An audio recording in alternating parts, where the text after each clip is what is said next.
បានថ្ងៃចូលឆ្នាំចិននេះគឺអរគុណបងប្អូនច្រើនខ្លាំងមែនទែនដែលបានមកលេងនៅហាងវាស្រែមកជួយគ្រប់គ្រងខ្ញុំណាហើយមិនថាខ្ញុំមិនថានឹងបុគ្គលិកទេម្នាក់ហ្នឹងគឺថារត់ចង់ដាច់ជើងដល់កលៀកកលៀនអស់ហើយបើនិយាយពីបុគ្គលិករបស់ខ្ញុំវិញគឺពួកគាត់ធ្វើការស៊ូខ្លាំងមែនទែនណាធម្មតាហាងខ្ញុំគឺបើកពីម៉ោង 9 ព្រឹកដល់ 9 យប់យើងមានពេលសម្រាប់ញ៉ាំបាយមានពេលអង្គុយលេងពេលថ្ងៃដែលយើងលក់អត់សូវដាច់ណាបងប្អូនបើសិនជាថ្ងៃលក់ដាច់វិញគឺពួកគាត់ធ្វើការតាំងពីម៉ោង 8 ព្រឹកដល់ម៉ោង 11 12 យប់អីតោះតែអស់ភ្ញៀវបានយើងបិទហាងហើយបុគ្គលិកខ្ញុំគ្រប់គ្នាគឺគាត់ធ្វើការពេញម៉ោងគឺអត់មានចែកវេនមានវេនព្រឹកវេនថ្ងៃវេនយប់គឺអត់ទេបងប្អូនគឺធ្វើពេញម៉ោងតាំងពីព្រឹកដល់យប់តែម្ដងហើយធម្មតាយើងលក់អត់សូវដាច់ហ្នឹងគឺយើងមានពេលអង្គុយសម្រាប់អង្គុយលេងប៉ុន្តែបើថ្ងៃលក់ដាច់ចេះវិញគឺពួកយើងអត់មានពេលសម្រាប់អង្គុយលេងទេបងប្អូនរត់តែពេលញ៉ាំបាយហ្នឹងគឺអត់មានដែរជួនកាលធ្វើការចូលតាំងពីម៉ោង 8 ព្រឹកដល់ម៉ោង 2 ម៉ោង 3 ល្ងាចហើយហ្នឹងអាសៀលហើយហ្នឹងក៏អត់ទាន់បានញ៉ាំបាយព្រឹកបាយថ្ងៃដោយសារពួកយើងត្រូវរត់រហូតភ្ញៀវចូលច្រើនណាមិនមែនថាយើងបានសម្រាប់ទេបងប្អូនហ្នឹងខំប្រឹងសវីខំប្រឹងសេវាកម្មបងប្អូនឲ្យលឿនទាន់ចិត្តសុខចិត្តម្នាក់ដាច់បាយដាច់ទឹករត់ឡើងអាលៀកកលៀនអស់ហើយភ្ញៀវច្រើនគ្រប់កញ្ចុះទាំងអស់នៅហាងខ្ញុំ30កញ្ចុះ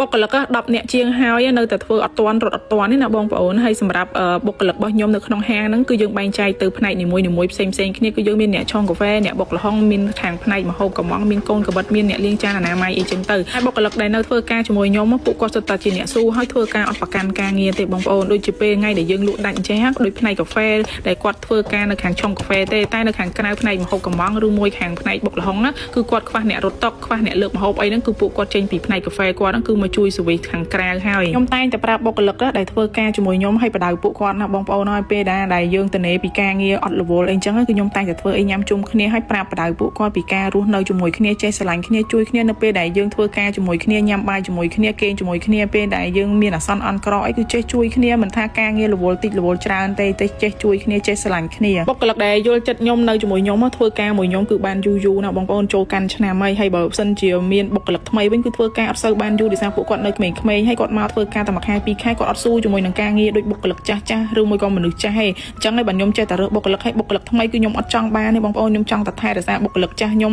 ដែលគាត់ប៉កែហើយស៊ូនឹងការងារអត់ធន់ណាទោះបីមានបញ្ហាអីនៅក្នុងហាងក៏គាត់ចេះស្រឡាញ់គ្នាឲ្យតម្លៃគ្នាអញ្ចឹងគឺខ្ញុំម្ចាស់ហាងខ្ញុំសប្បាយចិត្តណាស់ខ្ញុំអត់ចង់ឃើញបុគ្គលិកដែលធ្វើការជាមួយគ្នាមានបាក់មានពួកឆ្លោះគ្នាអីហ្នឹងគឺខ្ញុំអត់ចូលចិត្តទេខ្ញុំឃើញបុគ្គលិកចេះជួយគ្នាចេះស្រឡាញ់គ្នាខ្ញុំជាម្ចាស់ហាងនេះគឺខ្ញុំសប្បាយចិត្តណាស់ហើយខ្ញុំតែងតែប្រាប់គាត់មិនថាពេលម៉ោងហូបបាយពេលណាគឺចង់ឲ្យពួកគាត់នឹងហូបបាយជុំគ្នាដើម្បីគាត់បង្កើនភាពស្និទ្ធស្នាលជាមួយនឹងគ្នាសូម្បីតែខ្ញុំពេលខ្លះក៏ខ្ញុំមកញ៉ាំបាយជាមួយនឹងពួកគាត់ដែរពេលដែលយើងហត់គឺយើងហត់ជាមួយគ្នាលំបាកជាមួយគ្នាហើយនៅពេលដែលយើងបានសប្បាយគឺយើងសប្បាយទាំងអស់គ្នាយើងចែករំលែកក្តីស្រឡាញ់ទៅវិញទៅមកជាមួយនឹងគ្នាកុំឲ្យថាយើងរស់នៅធ្វើការជាមួយគ្នាហើយគឺយើងអត់ចូលសម្រងជាមួយនឹងគ្នា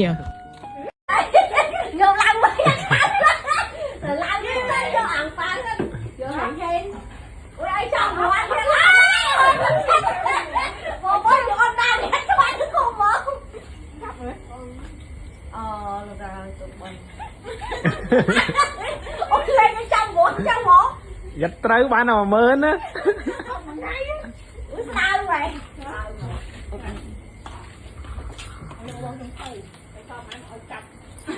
ôi trái